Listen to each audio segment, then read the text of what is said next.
like. But you're obviously growing up in that in communities Black with other your peers, your family, whatever. Is that the experience that you've seen for what's actually going on? Let me tell you what I seen firsthand. Okay, first, who has 4 kids by 3 different men, never married.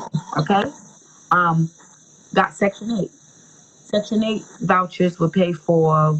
I think they because she was in the north, she got her Section 8 voucher in the north, which was $1,500. Then she moved down south.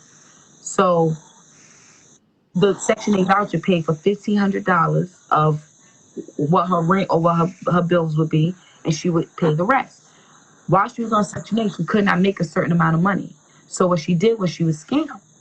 So she would play the system, do fake credit cards, things like that, scam to make her money, but the government would never know. So this woman would be getting $1,500 plus all of these things from the government, living in a nice big old house, and then paying off the rest of her bills cash, okay? And when income tax time would come, she would file her taxes for her kids, get 10 grand. She would take that money and then go get her breast done in the Dominican Republic. And I've seen this firsthand. I know a couple of women who have kids live in the projects. They're making money illegally. They're still making money, but they're using the government to cover certain amount of bills. They're dealing with these different men because they can't get married. If you get married, you're not going to get the same services you used to get. And then they get a big fat check at the beginning of the year from taxpayers like us to have more kids. And they're going and having vacations in the Dominican Republic. Okay, so now what happens when you say that point of view in your communities?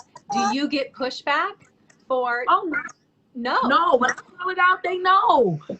Come on, you listen.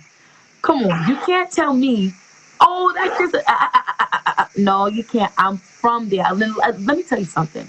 A lot of Black liberals, let's be real, I'm gonna call a spade a spade. A lot of Black liberals, first of all, the ones in the hood, they're liberal by default. They're not really educated. So when I say these things, they're going to agree because they know it's true.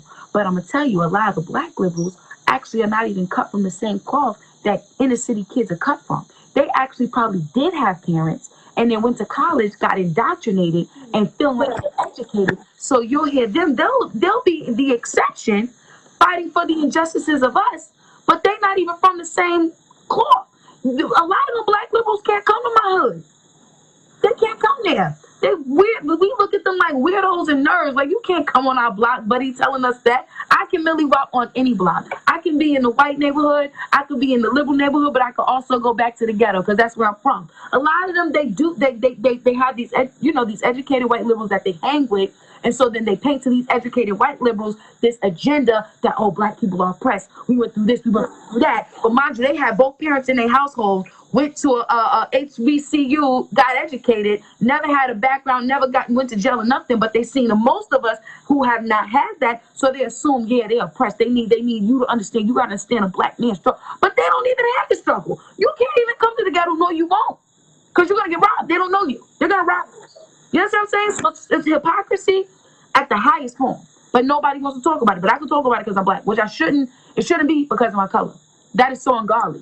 But what can I say? The devil's moving.